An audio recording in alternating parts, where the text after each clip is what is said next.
এটি কোনো গোপন তথ্য নয়, বরং সুবিদিত যে রবীন্দ্রনাথ ঠাকুরের পরিবার এবং পূর্বপুরুষরা পিরালি ব্রাহ্মণ নামে পরিচিত।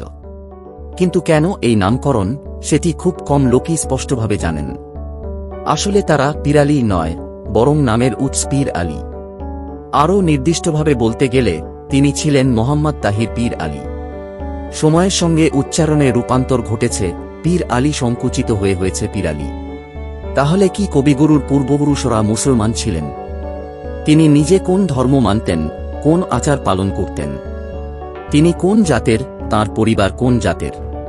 তাদের পূর্বপুরুষেরা আসলে কারা? সেই সত্য কথাই এখন বলা হবে।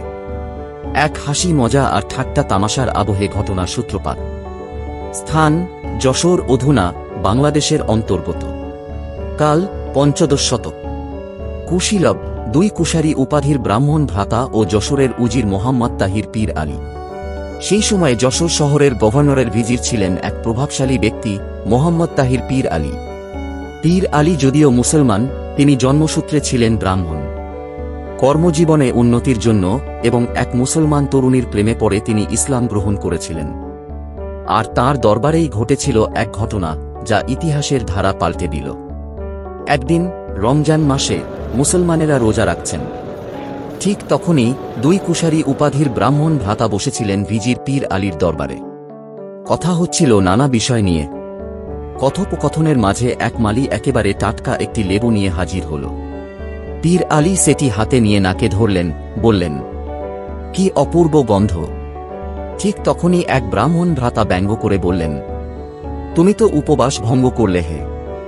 শাস্ত্রে আছে, গন্ধ নেওয়াই অর্ধেক ভক্ষণ। একটি হালকা ঠাট্টা, অথচ এর ফল হল ভয়াবহ।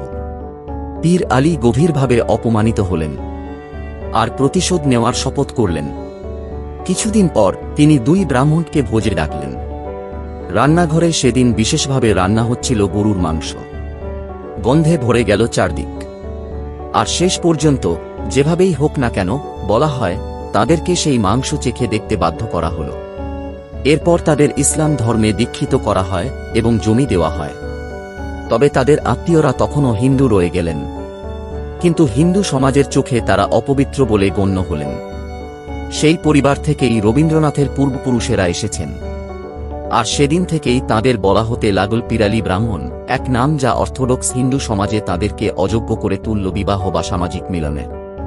সমাজ বলল, তাঁরা অপবিত্র। হিন্দু সমাজ তাঁদের আর আপনজন মানল না। তাঁদের বংশধরেরা হয়ে গেল পিরালি ব্রাহ্মণ, এক নাম, এক কলঙ্ক, যা তাঁদের থেকে মুছে যায়নি শতাব্দীর পর শতাব্দী। এমনকি অষ্টাদশ ঊনবিংশ শতাব্দীতেও যদি কোনো অর্থোডক্স ব্রাহ্মণ কোনো পিরালি ব্রাহ্মণের সঙ্গে এক থালায় খেতেন, তবে জাতিতে ফিরতে দিতে হতো 50,000 টাকা জরিমানা, রাজকোষের সমান।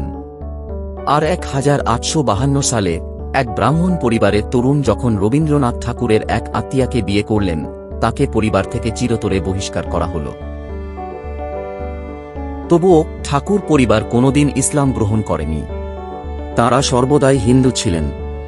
তবে সমাজের চোখে তারা ছিল প্রান্তে দাঁড়ানো অপবিত্র ব্রাহ্মণ। কিছু অন্য সুপরিচিত ব্রাহ্মণ পরিবারের মতোই তারা দাবি করেন যে তাদের পূর্বপুরুষেরা ছিলেন 5 জন ব্রাহ্মণ, যাদের প্রায় খ্রিস্টীয় 1000 সালের দিকে এক হিন্দু রাজা বাংলায় এনেছিলেন। 5 ব্রাহ্মণের আমন্ত্রণ রাজা আদিসুর করেছিলেন বলে কথিত। অন্য মতে রাজা বল্লাল সেন ছিলেন আমন্ত্রণকারী। কিছু ঐতিহাসিক তথ্য ও জনশ্রুতি বলে রাজা আদিসুর ও রাজা বল্লাল সেন দুইজনেরই রাজত্বকালে ঘটেছিল। তবে অন্যান্য পরিবারের সঙ্গে তাদের পার্থক্য হল, ঠাকুরদের রক্তধারায় মুসলমান পীর আলীর ছোঁয়া এসে গিয়েছিল, আর এভাবেই তাদের বংশের পরিচিতি গড়ে উঠেছিল পিরালি ব্রাহ্মণ নামে। কিন্তু ইতিহাসের বিদ্রূপ দেখুন, এই বর্জিত পরিবার থেকেই জন্ম নিলেন রবীন্দ্রনাথ ঠাকুর, যিনি নিজের সৃষ্টিতে ভেঙে দিলেন ধর্মের গণ্ডি, জাতের দেয়াল, সংকীর্ণতার শিকল। হ্যাঁ, তিনি ছিলেন ব্রাহ্মণ, তিনি ছিলেন হিন্দু, কিন্তু তাঁর পরিবারের ইতিহাসে চিরকাল লেগে রইল সেই শব্দটি পিরালি। এক শব্দ যা কখনো তাঁদের হে করেছে, আবার কখনো দিয়েছে নতুন শক্তি। এবং হয়তো সেই প্রান্তিক অবস্থানই ঠাকুর পরিবারকে শিখিয়েছিল, আসল সত্য ধর্ম বা জাত নয়, মানুষ নিজেই।